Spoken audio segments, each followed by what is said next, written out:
Kabanata 2201. Noon pa man ay very vigilant ka, pero kapag nawala na ang lahat, natural lang na hindi mo mapansin ang pagbabago ng bilang ng mga tao. Pakiramdam mo ba kapag ang baril mo ay napalitan ng ibang baril? Sinira na ng itsura ng pulis ang kanyang plano. Hindi niya malalaman na sinamantala ni Jake ang pagkakataong ipalit ang kanyang baril para sa isa pa dahil ang kanyang atensyon ay wala sa kanyang sarili sa buong panahon. Tumawa si Donald. Knowles, talagang napakawalang awa mo. Malinaw na alam mong nasa iisang sasakyan namin siya, pero sinubukan mo pa rin kaming patumbahin para pigilan kami. Hindi ka ba natakot na mamatay din siya? Mukhang walang pakialam ang ekspresyon ni Knowles. Hindi ko sinasadyang patayin ka, pero kung hindi ko ginawa ang isang bagay para mapilitan kang ihinto ang sasakyan, hindi pa rin siya makakalabas ng buhay kapag nalaman ng mga tauhan mo na may amoy malansa sa kanya. Ligtas lamang si Jake kapag nagkaroon ng kaguluhan at panganib.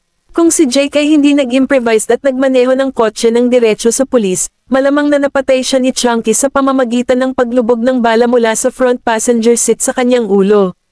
Baka hindi na siya mabuhay ng sapat para may maneho niya ang sasakyan hanggang sa dulo ng eskinita. At ang biglaang pagsulpot ni Knowles ay hamarang sa kanilang daan at humantong sa aksidente, na naging sanhi ng pagkawala ng malay ni Jake. Kaya, pagkatapos ng lahat ng nangyari, sino ang magdududa sa kanya sa pagtatapos ng araw? Palakas ng palakas ang mga sirena habang papalapit sa lokasyon ng mga sasakyan ng pulis, at hindi nagtagal, ilang sasakyan ang lumitaw sa intersection at huminto sa mga gilid ng kalsada. Mahigit 100 pulis na nakasuot ng kapote ang lumapit sa pinangyarihan dala ang kanilang mga baril hanggang sa nalaman nilang nawalan na ng kakayahan si Donald na lumaban at inaresto siya sa lupa. Si Donald ay idiniin sa lupa, at ang kanyang mga kamay ay nakaposas. Nang kukunin na sana siya ng mga pulis, lumingon siya at pinandilatan si Knowles. Nakakahiya sa buhay ko ang matalo sa iyo ng mga bag ng trick. Nanalo ka. Dinala si Donald sa isang bulletproof na sasakyan. Binuksan ni Waylon ang isang payong at lumabas ng kanyang sasakyan. Pagod na pagod si Knowles, at sa sandaling nag-relax siya ay halos hindi na siya makatayo kaya agad siyang inalalayan ni Jake. Inilagay ni Waylon ang payong sa kanyang ulo at sinundan si Jake habang tinutulungan siya nito sa sasakyan. Sumakay siya sa kotse, at dinalhan siya ni Waylon ng malinis na tuwalya. Nasugatan ka ba? Kailangan mo bang ipatawag ko ang isa sa mga medical staff dito? Kinuha niya ang tuwalya sa kanya, pinunasan ang sarili, at ngumiti. Nangako ako kay Daisy na hindi na muling sasaktan, at hindi ko na sinira ang pangako ko sa pagkakataong ito. Maya-maya tumigil ang ulan. Ang orihinal na madilim na kalangitan ay tila nabautisimuhan habang ito ay unti-unting lumiliwanag. Nang ibalik ni Waylon si Knowles sa Southerns, nabuhayan ng loob sina Sonny at mahina nang makitang nakabalik siya sa isang piraso. Namumula ang mga mata ni Daisy. Dir-diretso itong lumapit sa kanya at hinagis ang sarili sa mga bisig nito. Muntik nang mapaatre si Knowles dahil sa biglaang momentum at kinailangang gumawa ng 2 hakbang. Pabalik upang neutralisahin ito. Basang-basa na siya kaya hindi siya naglakas loob na yakapin siya. Daisy, basa pa ang damit ko. Sinimulan ni Daisy na suriin ang kanyang katawan para sa mga pinsala. Tingnan natin kung nasugatan ka muna. Hinawakan ni Knowles ang kamay niya at ngumiti. Hindi, ayos lang ako. Talaga, oo naman. Hinawakan niya ang likod ng kamay niya. Hindi ako nagsinungaling sa iyo sa pagkakataong ito. Tinulak siya ni Daisy papasok sa mansyon. Sige, maligo ka na at magpalat ka ng maayos na damit, baka sipon ka. Umiling si Waylon at nagpakawala ng walang magawang ngiti. Sa oras na ito, lumapit si Sonny at nagtanong, naaresto na ba si Donald? Tumango si Waylon. Sa oras na dumating kami sa pinangyarihan, si Donald ay mahina na at pagod na wala siyang lakas upang labanan. Nakita ni Sonny si Jake at ipinatong ang kamay sa balikat nito. Hindi madali para sa inyo ni Knowles na kumuha ng napakalaking panganib at makaalis pa rin sa isang piraso. Nakangiting sagot ni Jake. Alam ni Mr. Knowles na kahit na dumating si Donald sa pier, hindi siya susuko ng hindi lumalaban. Kaya naman nakaisip siya ng ganoong plano. Kilalang kilala ni Knowles si Donald. Noong siya ang nasa lugar ni Fabio, talagang isinakripisyo niya ang kanyang mga tauhan para makatakas siya. Kabanata 2202. Kahit na si Jake ay nakatago sa tabi niya bilang isang nunal, kahit na nagawa niyang ipadala si Donald sa pantalan, sino ang makatitiyak na si Donald, bilang mapagmatsyag na tao na palagi niyang kasama, ay bubuhayin siya. Kaya, ang isang biglaang pagbabago lamang sa plano ay malilihis ang kanyang atensyon sa oras na iyon at sa sitwasyong iyon. Kinasusuklaman ni Donald si Noel Ace ng buong puso, kaya paano niya mapipigilan ang pagnanasang patayin siya kapag nakatayo siya sa harapan niya. Naligo si Noel Ace, nagsuot ng isang set ng malinis na damit, at lumabas ng banyo. Pagkatapos ay pinatuyo niya ang kanyang buhok gamit ang isang tuwalya at lumingon kay Daisy na naglalagay ng isang mug ng luya at lemon tea sa mesa. Inilagay niya ang tuwalya sa mesa, naglakad palapit sa kanya, inabot, at niyakap siya mula sa likuran. Nilinggan siya ni Daisy. Anong mali? Ibinaon ni Noel Ace ang kanyang mukha sa kanyang balikat at leeg, sinipsip ang pabango ng shampoo sa kanyang buhok, at ngumiti, masaya lang ako. Tinulak siya ni Daisy palayo gamit ang kanyang mga siko at kinuha ang mug. Itigil ang matamis pag-uusap at inumin ito ngayon. Ako mismo ang nagluto at naghanda nito. Kinuha ni Noel Ace ang mug mula sa kanya at ininom ang lahat ng luya at lemon tea ng sabay-sabay, at walang isang patak ng likido ang naiwan sa mug sa dulo. Magagawa ba nito? Ngayong tapos ka nang uminom ng tsaa, magpahinga ka ng mabuti. Siguradong pagod na pagod ka pagkatapos ng lahat ng iyon. Kinuha niya ang mug sa mesa at lalabas na sana ng kwarto. Gayunpaman, hinayla siya ni Noel Ace pabalik sa kanyang mga bisig, inilapag ang mug, binuhat siya ng paalang, at pagkatapos ay dinala siya sa kwarto. Sa susunod na sandali, nakahiga na siya sa kutsan, at dumudurog na ang buong bigat nito sa kanya. Namula ang pisngi ni Daisy, at itinukod niya ang mga kamay sa dibdib nito. Paano ka pa nakikigulo? Hindi magandang makita dito. Ibinaon niya ang sarili sa kanyang leeg at tumawa, at ang mainit niyang hininga ay dumampi sa gilid ng kanyang leeg. Hindi ako nakikialam. Medyo inaantok na ako at gusto kong matulog kasama ka sa aking mga bisig. Then don't kiss. Inilayo niya ang mukha niya dahil sa sobrang Katie. Pero bigla na lang namula ang pisngi niya at sumirit. Noel Ace, nagsinungaling ka. Ikaw, hinalikan siya ni Noel Ace sa lobby at huminto pagkaraan ng ilang segundo. Marahil ay masyado siyang pagod, kaya nakatulog siya sa ibabaw niya halos kaagad at nagpatuloy sa pagtulog ng mahimbing. Ayaw siyang gisingin ni Daisy kaya ang ginawa na lang niya ay ibalikwas ang katawan nito ngunit nang mahulog ito sa gilid ay nakaakbay pa rin ito sa kanya. Tinitigan niya ang mukha ni Noel Ace at tiningnan siya ng mabuti. Tila hindi siya nakapagpahinga ng mabuti kamakailan, at may mga maitim na bilog sa ilalim ng kanyang mga talukap. First time niya itong makita sa ganoong kalagayan. Inilapat ni Daisy ang kanyang daliri sa kanyang kilay at sa tungkin ng kanyang ilong na may ngiti sa kanyang mukha. Salamat sa Diyos, nakabalik siya ng ligtas. Sa ospital, pumunta si Cameron sa vending machine sa lobby sa unang palapag, bumili ng isang bote ng Coke, kinuha ang lata, binuksan ito, at uminom mula rito. Pagkatapos ay lumingon siya, at nakita niya si Waylon na papasok sa ospital. Pinigilan niya siya. Huminto si Waylon, lumingon, at nakita si Cameron na naglalakad na may dalang isang lata ng Coke. Paano nangyari ang mga bagay-bagay? Nahuli mo ba si Donald? Pinaikit niya ang kanyang mga mata at tumingin sa kanya. Nakamaluwag na hospital gown si Cameron at parang kakagising lang. Namumula pa ang pisngi niya sa pagkakaidlip, at medyo magulo ang mahaba niyang buhok na nakakalat sa likod niya dahil hindi niya ito nalaban. Lumapit siya sa kanya. Hey, may tanong ako. Sa'yo. Napatingin si Wayne sa Coke na nasa kamay niya. Kumain ka na ba? Nagulat siya. Hindi. Kinuha ni Waylon ang kanyang Coke, hinawakan ang kanyang kamay, at inilabas siya. Pagdating nila sa kotse, hindi sinasadyang nagtanong si Cameron, saan mo ako dadalhin? Binuksan niya ang pinto ng sasakyan. Labas tayo para kumain. Tinuro niya ang kanyang hospital gown. Hinihiling mo ba akong kumain sa labas kasama mo dito? Hinawakan ni Waylon ang pinto ng kotse, lumingon sa kanya, at nagtaas ng kilay.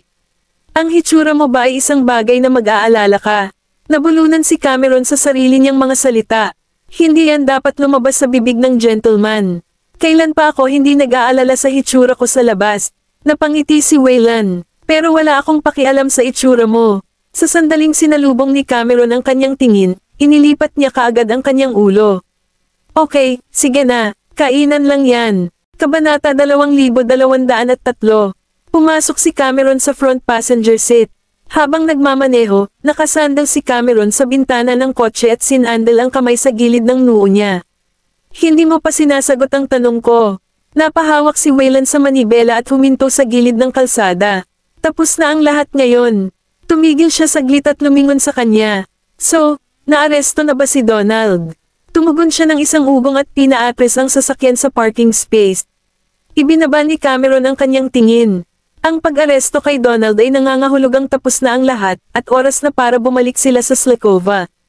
Maya-maya ay bumukas ang pinto ng pasahero sa harap at nakatayo na siya sa labas ng pinto. Panahon na para lumabas ka sa kotse. Inalis ni Cameron ang kanyang seatbelt at lumabas ng sasakyan dala ang kanyang lata ng coke. Ngunit agad niya itong kinumpis ka sa kanya bago pa siya makasipsip muli. Kumain ka muna. Ito ay wala sa iyong negosyo. Inabot niya ito, ngunit halos agad-agad na itinapon ni Waylon ang lata sa basurahan sa gilid ng kalsada, at napaka-precise ng trajectory. Magagalit na sana si Cameron nang itinaas ni Waylon ang kanyang kamay at sinapo ang tuktok ng kanyang ulo. Bibili ako ng isa pang lata para sa iyo pagkatapos ng pagkain. Natigilan siya. Napatingin siya sa likod ni Waylon habang papasok ito sa restaurant at galit na nanunuya. Akala ba niya talaga kapatid niya ako? Sinundan ni Cameron si Waylon sa loob ng restaurant, at sigurado, naging kapansin-pansin siya mula nang lumabas siya para kumain na naka-hospital gown. Bumagal si Waylon at hinintay siyang makahabol, at sabay na humakbang ang dalawa sa elevator. Nang makitang may iba pang bisitang bumuhos sa elevator, pinag-cross ni Cameron ang kanyang mga braso, at kitang-kita ang pagkainip sa kanyang mukha. Sa oras na ito, may isang tao sa loob ng karamihan ang nagtulak sa kanya paatras, at nontog siya sa mga bisig ni Waylon dahil wala siyang matibay na kinatatayuan at nawala ng balanse. Pinigilan siya ni Waylon na mahulog, hinawakan siya sa kanyang mga braso, at pinrotektahan siya. Hindi nang ahas si Cameron na lumingon. Paano kung maghinala siya na sinasadya ko siyang nabangga? Noong nasa elevator na sila, matagal silang tinitigan ng dalawang junior high school students, tapos biglang lumapit kay Waylon at tinanong siya sa mahinang boses, "Sir, may sakit ba ang girlfriend mo?" Kahit gaano pa sila kalambot, rinig na rinig ito ni Cameron. Napalingon siya at may sasabihin sana nang biglang natakpan ang bibig niya. Idiniin ni Waylon ang kanyang ulo sa kanyang mga bisig, ngumiti sa dalawang kabataang binatilyo, itinuro ang ulo ni Cameron, at tumahimik na kilos. Naintindihan naman siya agad ng dalawang babae. Pagkatapos ay tinitigan nila si Cameron, at isang pahiwatig ng pakikiramay ang sumili sa kanilang mga mata at ekspresyon. May kapansanan pala sa pag-iisip ang babaeng ito. Sobrang lungkot niyan. Pero ang swerte niya na nakatagpo siya ng isang nobyo na hindi minamaliit at mukhang mabait at the same time. Nang makalabas na ang lahat sa elevator, agad siyang tinulak ni Cameron. "Bakit ngayon mo lang tinakpan ang bibig ko?" Isang pause na tawa ang binigay niya at huminto sa entrance ng elevator. "Di ba, gusto mong protektahan ang iyong imahe? Nag-aalala lang ako na makilala ka." Natigilan siya at napagtanto na hindi niya kayang pabulaanan ang paliwanag nito. Pagkatapos maglakad sa pribadong silid, tinawag ni Waylon ang waitress at nagsimulang mag-order ng mga pagkaing magaan at mura. Kumunat ang noo ni Cameron. "Gusto ko ng maanghang na pagkain." Hindi siya pinansin ni Waylon at isinara ang menu. "Ang kaka-order ko lang ay magiging maganda." Ngumiti ang waiter. "Okay." Pinigilan ni Cameron ang waitress. "Teka, paano ang pagkain na in-order ko?" Napatingin ang waitress kay Waylon sa kahihiyan, at niluwagan ni Waylon ang kanyang cuffs. "Hindi ka pa nakalabas sa ospital, kaya walang maaanghang na pagkain para sa iyo." "Hindi naman sa nasugatan ako at kailangang umiwas sa ilang pagkain." "Hindi pa rin iyan sa libro ko." Ipinatong niya ang braso sa likod ng upuan nito at mas lumapit sa kanya. "Hahayaan kitang magpasya ng aming pagkain para sa gabi kung magbabayad ka." Napangisi si Cameron. "Sa tingin mo ba wala akong pera ngayon?" "Sige, babayaran ko." Pagkalabas niya ng cellphone ay agad itong kinuha ni Waylon at ipinasok sa kanyang bulsa. Saglit na natahimik si Cameron. Tumawa ng mahina ang waitress. "Miss, ginagawa lang ito ng boyfriend mo para sa kalusugan mo, kaya baka makinig ka na lang sa kanya." Pagkatapos ay lumabas siya at isinara ang pinto. Hindi man lang nagkaroon ng panahon si Cameron para magpaliwanag ng isang salita mula simula hanggang wakas. Umupo siya pabalik at nag-cross arms. "Sino ba ang mag-aakala na kailangan kong mabuli kapag pumayag akong lumabas para kumain?" Ngumiti si Waylon at lumapit ng kalahating pulgada. "Malapit na akong umalis sa East Highlands, kaya hindi ba dapat minsan lang na makipagkompromiso ka para sa akin?" Kabanata 2204. Hindi umimik si Cameron. Kinulat ni Waylon ang kanyang buhok gamit ang kanyang daliri, kinalikot ang mga ito, at sinabing casual, kung tutuusin, baka hindi na tayo magkikita pa sa hinaharap. Lahat ng bagay ay may katapusan. Lumingon si Cameron para tingnan siya.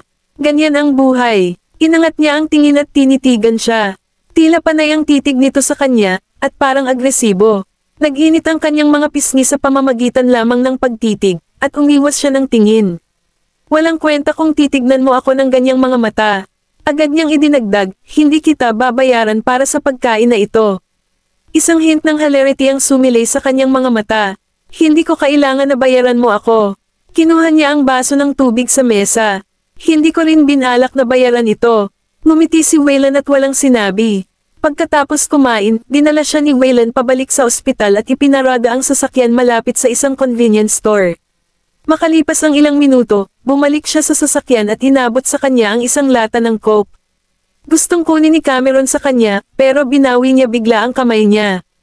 Namiss ni Cameron ang lata at pinandilatan siya ng mata. Sinisikap mo bang gawing katangahan ako?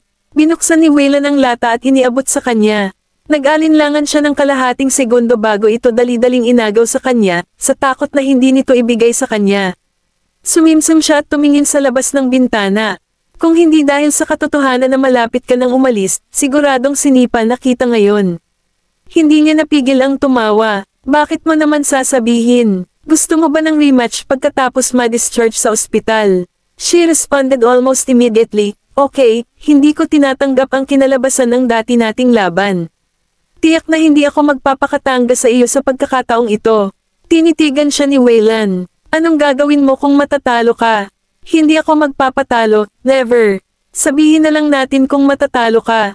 Pinag-isipan ito ni Cameron ng ilang segundo at sinabing, kung matatalo ako, papayag ako sa isang kondisyon mo. Lumapit ito sa kanya at hindi sinasadyang dumampi ang mga daliri nito sa likod ng kamay nito. May kondisyon ba? Nag-isip pa siya ng ilang segundo. Basta huwag kang masyadong lumayo. Nang makita ang kanyang mataimtim na ekspresyon, ang kanyang, masyadong malayo, na sukat ay maaaring hindi katulad ng sa kanya. Kaya, tumango si Waylon bilang pagsang-ayon. Okay kung ganoon. Makalipas ang 2 araw, si Cameron ay nakalabas na sa ospital. Espesyal na inutusan ni Sonny ang isang tao na magluto ng bagyo at maghanda ng masaganang salo-salo para salubungin siya sa pag-uwi, naglagay pa siya ng ilang mesa sa looban. Bukod kina Daisy at Knowles, Quincy at nandoon si Sadie, pati sina Damian, Mateo, at iba pa. Marahil dahil ang lahat ay natipon ng sama-sama, ang Southern Manor ay tumingin at napakasigla. Pagkatapos ihain ang pagkain, sinimulan ni Knowles ang pagbabalat ng hipon para kay Daisy habang si Quincy naman ay sinusundo kay Sadie ang lahat ng uri ng side dishes sa buong pagkain. Kinuha ni Cameron ang nilidyas na patatas sa kanyang plato gamit ang isang kutsara at pinanood ang mga mag-asawang kumilos ng magiliw. Nabusog ako sa panonood lang sa mga taong ito na kumakain. Pinunasan ni Sonny ang kanyang lalamunan at tinanong si Waylon, kailan ka babalik? Nakangiting sumagot si Waylon, aalis tayo sa loob ng 2 araw. Napabuntong hininga siya, halos kalahating taon na ang nakalipas mula nang una kayong dumating sa islang ito. Ngayong oras na para umalis ka, hindi ko maiwasang mabigat ang loob. Inangat ni Daisy ang kanyang ulo. Gayon din dito, ngunit babalik kami para bisitahin ka sa hinaharap. Tumawa ng malakas si Sonny. Ipapangako ko iyon at aasahan ko ang iyong susunod na pagbisita. Pagkasabi nun ay sumandal siya sa tenga ni Daisy. Huwag kalimutan ang aming taya. Saglit na nagulat si Daisy, sinulyapan sina Waylon at Cameron, at bamulong sa kanya, ito pa ba? Hininaan ni Sonny ang boses.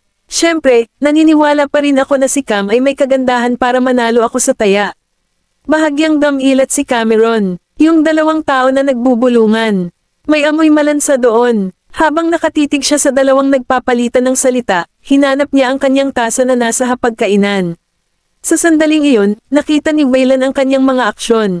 Matapos siyang mapansin, paggalaw, inilapit niya ang tasa ng tsaa sa kanya gamit ang kanyang maliit na daliri. Hindi nagtagal, hinawakan niya ang isang tasa, kinuha ito, at ininom mula rito. Hanggang sa matapos niyang inumin ang tasa ng tsaa ay naramdaman niyang may hindi tama. Napagtanto niya na nasa mesa pa rin ang tasa niya nang gusto niyang ibaba ang tasa ng tsaa sa kamay niya. Kung ang tasa sa mesa ay akin, kung gayon. Dahan-dahan niyang ibinaling ang kanyang ulo at napagtantong nakatitig si Waylon sa kanya, at bahagyang nakataas ang kilay nito. Gumalaw tuloy ang manipis nitong lobby na parang may sinasabi sa kanya. Akin ang tasa ng tsaa sa iyong kamay. Kabanata 2225. Nanlamig ang ekspresyon ni Cameron.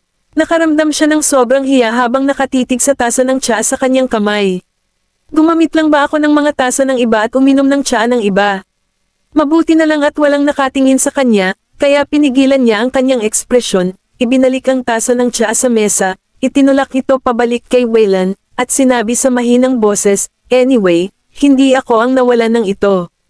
Pinunasan niya ang bibig ng tasa ng tsaa, ibinaba ang tingin, at ngumisi. Ang mga taong nagsamantala sa ibang tao ay palaging gustong sabihin iyon. Casual niyang sagot, "Oo, tama ka dyan."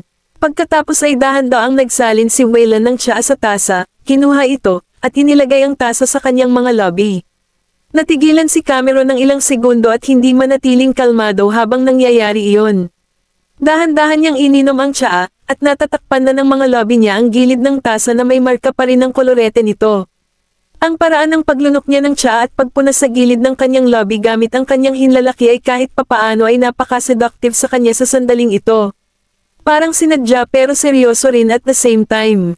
Dama po ang tingin ni Cameron sa kanyang mukha at higit sa lahat ang kanyang mga lobby na hindi namamalayan. Agad siyang nag-iwas ng tingin, at ang kanyang mga pisngi ay biglang uminit ng hindi maipaliwanag.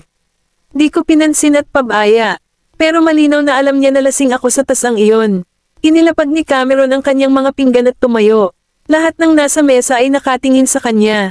Tapos na akong kumain. Ibinaba niya ang ulo niya at agad na umalis sa mesa. Natarante si Sonny at tumingin kay Wayland. Anong meron sa kanya? Pinunasan ni Wayland ang gilid ng tasa gamit ang kanyang mga daliri at ngumiti. Baka busog na talaga siya. Umakyat si Cameron at dumiretso sa kwarto niya. Pagkatapos ay isinara niya ang pinto, some handle sa likod nito, at tinakpan ng kanyang palad ang kanyang nakakapasong pisngi.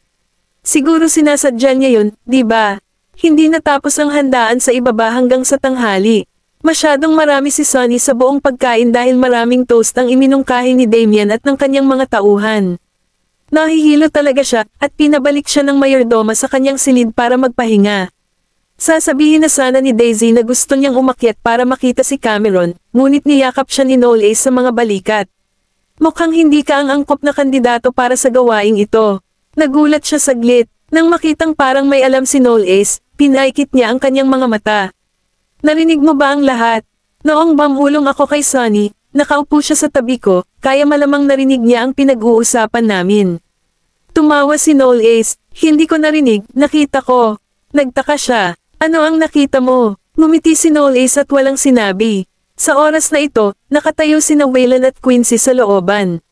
Sinabi ni Quincy na pagkaraang dumating sa Yarramore ang nakakulong na nagpabalik kay Donald, si Donald ay ipinadala ng Interpol sa Vermont Main Prison. Siya ay makukulong doon habang buhay na walang parol. Ang Vermont Main Prison ay matatagpuan sa gitna ng karagatang Pasipiko. Ang buong bilangguan ay itinayo ng isang carrier ng sasakyang panghimpapawid, isa sa mga pinakamahigpit na pasilidad sa mundo.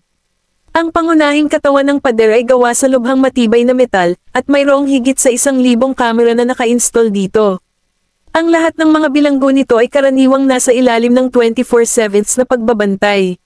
Higit pa rito, ito ay matatagpuan sa gitna ng isang malawak na karagatan, kaya kahit na may kakayahan si Donald na palayain muli ang kanyang sarili mula sa bilangguan, ang pagtakas ay walang alinlangan na katumbas ng pagpirma sa kanyang sariling sertipiko ng kamatayan. Tumangala si Wayland sa langit at tumitig sa malayo. Mataas ang halaga ng pagkawala ng kalayaan sa buhay, ha? Ang isang taong tulad ni Donald na ayaw manatiling katamtaman sa buong buhay niya at hinihimok ng kapangyarihan, sa palagay ko ang pagkawala ng kalayaan sa kanya ay mas malupit kaysa sa direktang pagpatay sa kanya. Napabuntong hininga si Quincy at may naisip. Ngayong tapos na ang lahat, kailan kayo babalik ni Miss Daisy sa Baseburg? Pinaikit ni Wayland ang kanyang mga mata at hindi umimik kahit isang salita. Sinundan ni Quincy ang kanyang tingin at nakita niya ang kortina sa likod ng isa sa mga sill ng bintana sa itaas na palapag na bahagyang umindayog. Kung hindi ako nagkakamali, dapat iyon ang kwarto ni Miss Southern, di ba? Sa Baseburg, sa Goldman Mansion. Si Nolan ay nakaupo sa kanyang pag-aaral, nagbabasa ng ilang mga magazine. Nakasuot siya ng isang pares ng metal-framed glass na kulay ginto, at ang kanyang magandang katawan ay akmang-akma sa kanyang maitim na kamiseta. Nakatanggap ng text message sa oras na ito ang cellphone na nakalagay sa desktop. Tumigil siya sa pagbabasa ng mga magazine. Tumingin sa screen, kinuha ang cellphone, at tiningnan ang nilalaman ng mensahe. Kabanata 2206. Pinulot ni Maisie ang mga prutas at naglakad. Anong tinitingin-tingin mo? Tumangala si Nolan at ibinaba ang kanyang telepono. Ang nangyari sa East Islands ay sa wakas ay natapos na. Inilapag ni Maisie ang plato sa mesa at ngumiti. Sa palagay ko ay ligtas na ang mga bata ngayon. Kinuha niya ang isang slice ng orange at iniabot sa kanya. Isinara ni Nolan ang kanyang magazine, kinain ang hiwa ng orange, at pagkatapos ay hinayla siya sa kanyang mga bisig. Mas matamis ang orange kapag binigay mo sa akin. Dumampot ng cherry si Maisie. Kung ang mga anak natin ay kasing galing mong magsalita, hindi ako mag-aalala. Napangiti si Nolan. May face silang pinagdadaanan, at normal lang iyon. Si Colton at Daisy ay lumaki sa paligid namin at hindi nag-iisa sa labas tulad ni Waylon, na mas mature. Si Colton ay hindi masyadong mahusay sa pagpapahayag ng kanyang sarili at masyadong prangka. Alam mo yon, sinapo ni Maisie ang kanyang mga templo. Kaya nga nag-aalala ako, hindi siya dapat masyadong makisali sa mga relasyon ng kanyang mga anak dahil sila ay dapat na makapagpasya para sa kanilang sarili ng walang labis na pakikialam ng mga tagalabas. Ang panghihimasok ay gagawin lamang ang mga bagay na mas komplikado. Niyakap siya ni Nolan. Sige, pagbalik ni Waylon, hayaan mo silang makipag-usap. Tumango si Maisie. Sa tingin ko iyon lang ang paraan. Nga pala, nakakuha ng bagong pagkakakilanlan si Waylon pagkatapos pumunta sa East Islands. Nagulat si Maisie. Ano ito? Napangiti si Nolan. Anakin batas ng mga Southern. Sa East Islands, alas 9 ng umaga. Nagpalit si Cameron ng damit panlalaki at naglakad patungo sa Martial Arts Center, na walang tao dahil maaga pa. Umakyat siya sa entablado, at si Waylon ay nakatayo roon sa ilalim ng liwanag na nakasuot ng puting kamiseta, na mukhang maganda. Mas lalong lumiwanag ang mukha niya. Umakyat siya sa stage at tumingin sa paligid. Bakit sa pagkakataong ito pinili mo? Hinawakan niya ang manggas niya. Ito ay hindi gaanong nakakahiya pagkatapos ng isang pagkawala. May pakialam ka ba sa kahihiyan? Ngumisi siya. Gawin mo. Nag-cross arms si Cameron. Hindi ako magpapatalo. Talaga. Nagtaas ng kilay si Waylon. Ibibigay ko ang lahat pagkatapos. Ginalaw-galaw ni Cameron ang kanyang palso at pumikit. Sinabi mo yan. Huwag mo akong sisihin kung nasaktan kita. Napangiti siya. Ayoko. Umatake si Cameron, ngunit hindi lumaban si Waylon at nasa defensive mode. Kung ang isang tao ay hindi lalaban sa isang sparring session, ito ay isang haman, at mag-trigger sa kalaban na nais na manalo ng higit pa. Si Cameron ay nagwala sa kanyang mga binti, ngunit siya ay tumalon pabalik. Naghagis siya ng suntok, at hinaranggan niya ito ng kanyang braso. Mabilis at malalakas ang mga suntok at sipa ni Cameron, na hindi nagbibigay sa kanya ng oras para huminga. Nang hawakan ni Waylon ang kanyang balikat, inikat niya ito, hinawakan ang kanyang braso, at hinayla. Nang bumagsak si Waylon, ay nalalayan niya ang kanyang sarili gamit ang kanyang palad at tumalbog kaagad upang maiwasan ang kanyang mga sipa. Napangiti si Nolan. Anakin batas ng mga Southern. Sa East Islands, alas 9 ng umaga. Nagpalit si Cameron ng damit panlalaki at naglakad patungo sa Martial Arts Center, na walang tao dahil maaga pa. Umakyat siya sa entablado, at si Waylon ay nakatayo roon sa ilalim ng liwanag na nakasuot ng puting kamiseta, na mukhang maganda. Mas lalong lumiwanag ang mukha niya. Umakyat siya sa stage at tumingin sa paligid. Bakit sa pagkakataong ito pinili mo? Hinawakan niya ang manggas niya. Ito ay hindi gaanong nakakahiya pagkatapos ng isang pagkawala. May pakialam ka ba sa kahihiyan? Ngumisi siya. Gawin mo. Nag-cross arms si Cameron. Hindi ako magpapatalo. Talaga. Nagtaas ng kilay si Waylon. Ibibigay ko ang lahat pagkatapos. Ginalaw-galaw ni Cameron ang kanyang palso at pumikit. Sinabi mo yan. Huwag mo akong sisihin kung nasaktan kita. Napangiti siya. Ayoko. Umatake si Cameron, ngunit hindi lumaban si Waylon at nasa defensive mode. Kung ang isang tao ay hindi lalaban sa isang sparring session, ito ay isang haman, at mag-trigger sa kalaban na nais na manalo ng higit pa. Si Cameron ay nagwala sa kanyang mga binti, ngunit siya ay tumalon pabalik. Naghagis siya ng suntok, at hinaranggan niya ito ng kanyang braso. Mabilis at malalakas ang mga suntok at sipa ni Cameron, hindi nagbibigay sa kanya ng oras para huminga. Nang hawakan ni Waylon ang kanyang balikat, inikat niya ito, hinawakan ang kanyang braso, at hinayla. Nang bumagsak si Waylon, ay nalalayan niya ang kanyang sarili gamit ang kanyang palad at tumalbog kaagad upang maiwasan ang kanyang mga sipa. Ang kanyang mga suntok at sipa ay mukhang random ngunit napakalakas. Si Waylon, na nagtatanggol, ay hindi makahanap ng mahinang lugar. Si Cameron ay mapanlate, hindi nakita bibigyan ng isa pang pagkakataon na samantalahin pagkatapos ng nakaraang spar. Napangiti si Waylon, "Huwag ka pa masyadong sigurado. Matatalo ka." Sinira ni Cameron ang kanyang mga depensa at pinaulanan ng matinding sipa si Waylon. Umatras siya ng 2 hakbang, ngunit sa likod niya ay may 3 talampakang pagkahulog.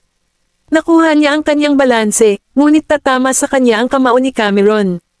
Huli na para hilahin niya ito pabalik kaya bigla siyang napaatras at hinawakan si Cameron sa palso. Hindi na malaya ni Cameron na nasa gilid na sila, nawala ng balanse, at nahulog kasama niya. Ipinikit niya ang kanyang mga mata, handang maramdaman ang sakit mula sa pagkakahampas ng sahig. Kabanata 2207. Sa hindi inaasahan, wala namang sakit. Binuksan ni Cameron ang kanyang mga mata at napagtantong nakahiga siya sa ibabaw ni Waylon. May sponge mat sa ilalim nila, na tila nakalagay doon kung sakaling magkamali. Dahan-daang tumalikod si Cameron. "Ikaw." Biglang tumalikod si Waylon, hinawakan siya sa ilalim niya, at saka tumingin sa kanya. "Nahulog sa singsing. Nawala ka." Huminto siya ng matagal. "Sinasadya mo ba yon?" Ngumiti siya at hindi nagsalita. Tinulak siya ni Cameron at umupo.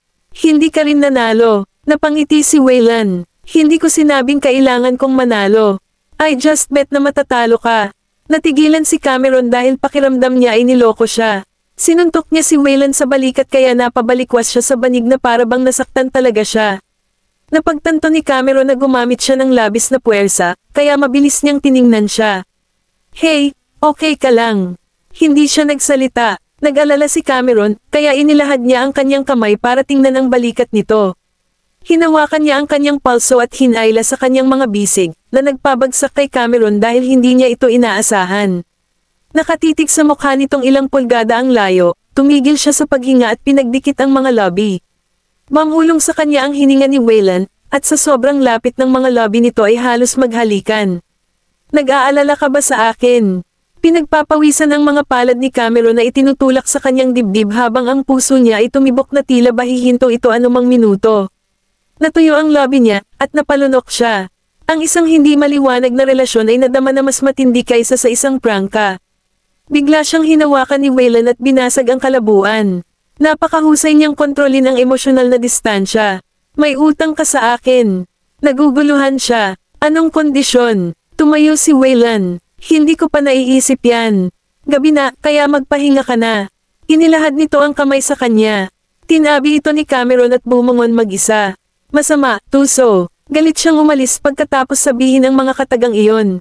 Napangiti si Waylon. Kinabukasan, 8 a.m. Bumaba si Cameron na may mga bag sa ilalim ng kanyang mga mata. Halatang hindi siya nakatulog ng maayos kagabi. Nakita niyang tapos na si Daisy at ang iba pa sa almusal.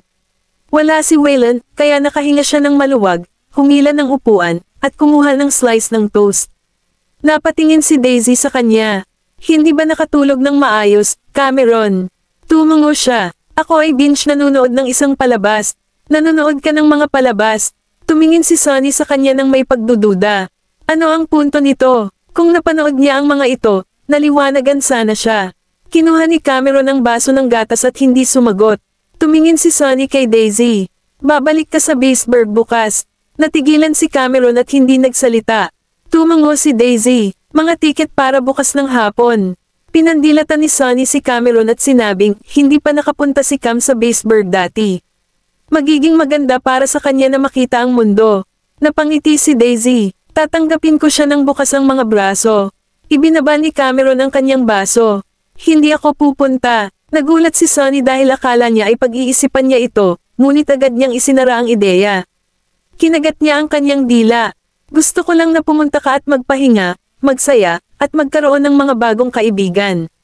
Hindi kita pinagtatabuyan. Bakit hindi mo man lang iniisip?" Tumingin si Cameron sa kanya. "Hindi ako mapakali kung mag-isa ka sa bahay." Natahimik si Sonny dahil hindi niya namalayan na nag-aalala lang pala ito sa kanya. Si Cameron ay laging nasa tabi niya. Kahit na umalis siya, ito ay para sa mga business meeting. Kadalasan ay mananatili siya sa isla, hindi dahil hindi siya interesado sa labas ng mundo, kundi dahil nag-aalala siya sa kanya. Kabanata 2208. Kalmadong sinabi ni Sonny, ngayong natapos na ang lahat, ligtas na ako.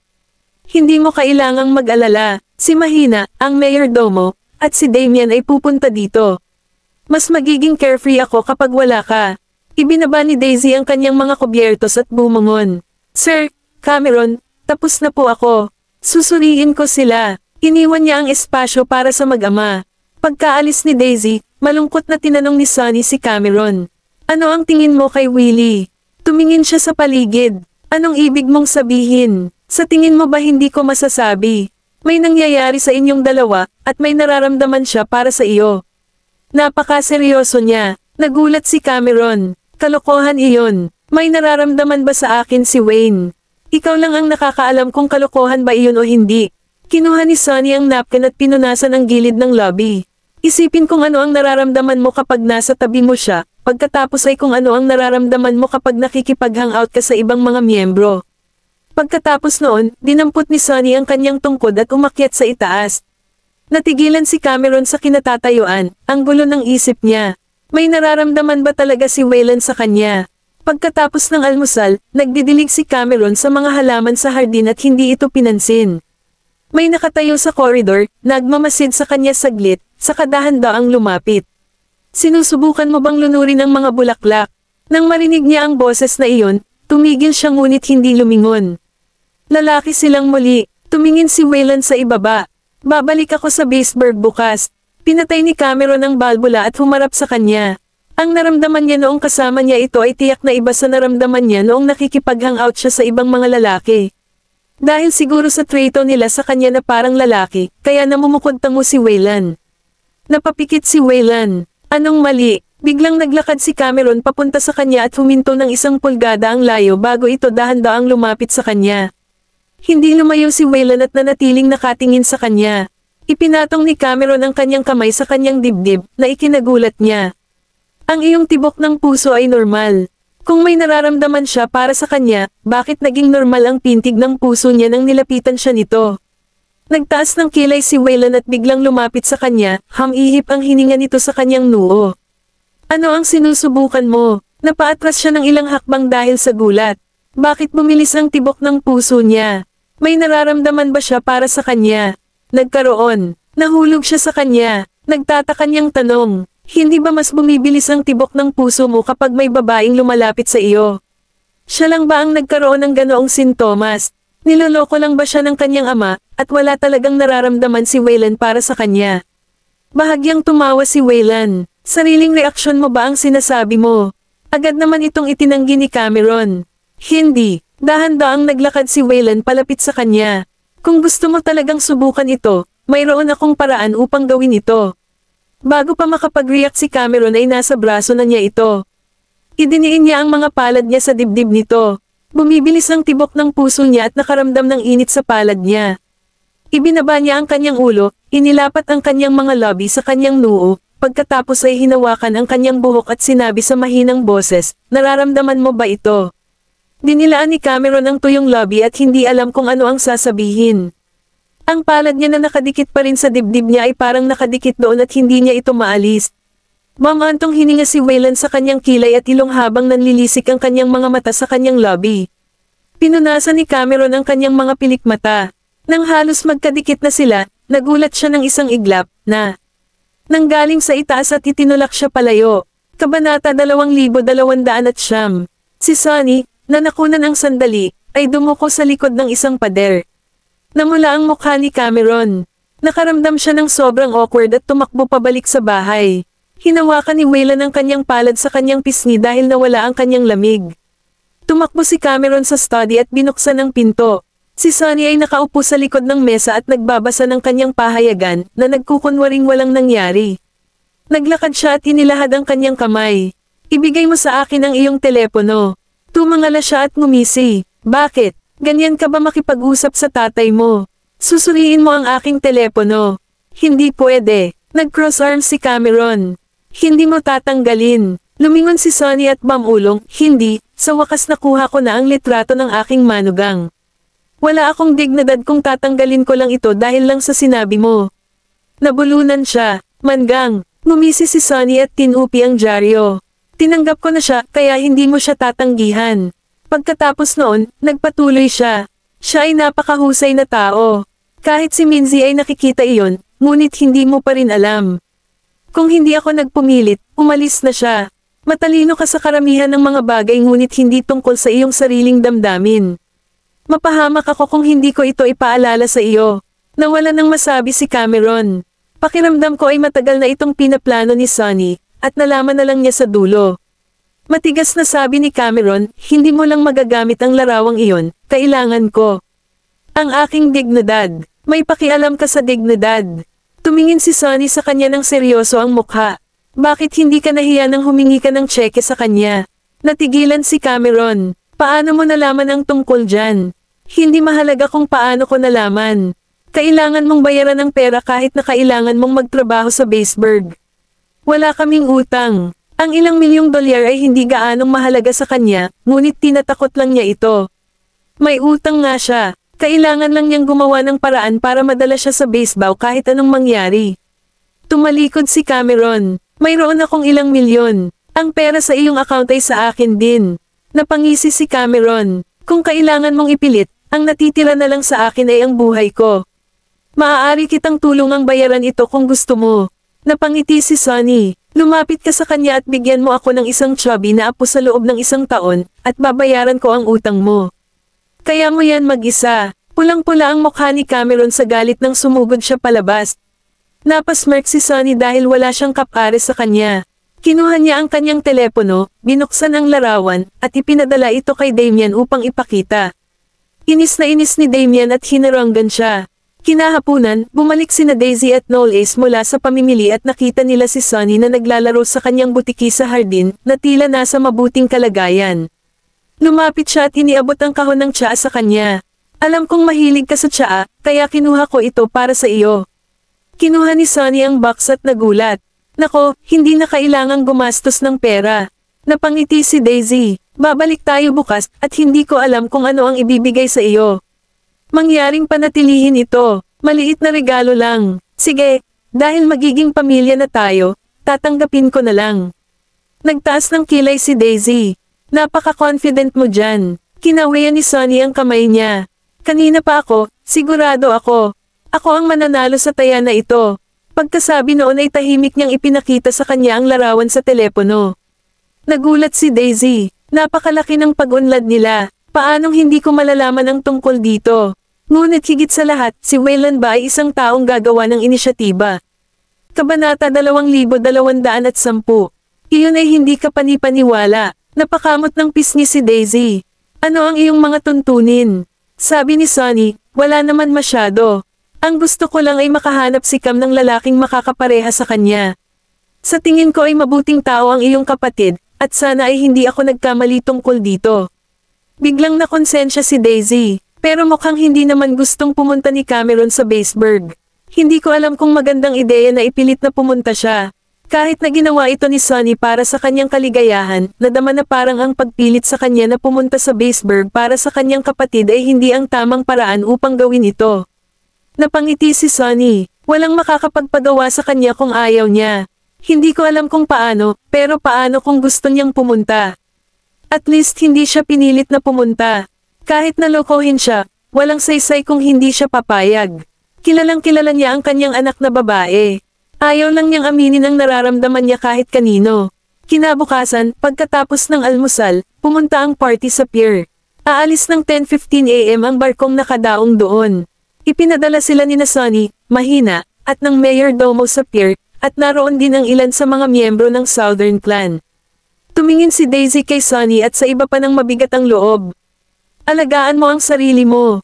Babalik tayo at bibisita. Ngumiti si Sonny at tumungo. Natutuwa akong ganyan ka mag-isip. Palagi kaming nasa East Islands. Makalipas ang mahabang panahon, wala pa si Cameron. Tumingin si Daisy kay Wayland. Hindi ba siya maghihintay para sa kanya? Magpapakita ba talaga siya? Hindi sigurado si Daisy, kahit na si Sonny. Sinabi na pupunta si Cameron sa Baseburg. Pagkalipas ng humigit kumulang 10 minuto, may humantong sasakyan sa hindi kalayuan, at bumaba si Cameron sa kotse sa kanyang shades. Tinulungan siya ng driver na kunin ang kanyang bagahe sa labas ng mall.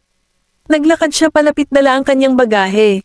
Nagulat si Daisy. Ikaw, tumalikod si Cameron at ngumisi. May pupuntahan lang ako ng ilang araw. Wala akong balak sabihin ng masyadong mahaba. Napangiti si Daisy. Maaari kang manatili hanggat gusto mo. Lumingon si Cameron para tingnan ang iba. Aalis na talaga ako. Hindi mo ba hihilingin na manatili ako? Lumingon si Sonny. Nako, umuwi ka na at makipag-inuman kay Damian. Tara na. Kumaway si Mahina. Magsaya ka. Ngumiti ang mayordoma. Magsaya ka. Ako na ang bahala sa kanya. Natigilan si Cameron. Iyon ang mga tunay na mukha ng mga kapamilya niya. Galit siyang sumakay sa barko dala ang kanyang mga bagahe.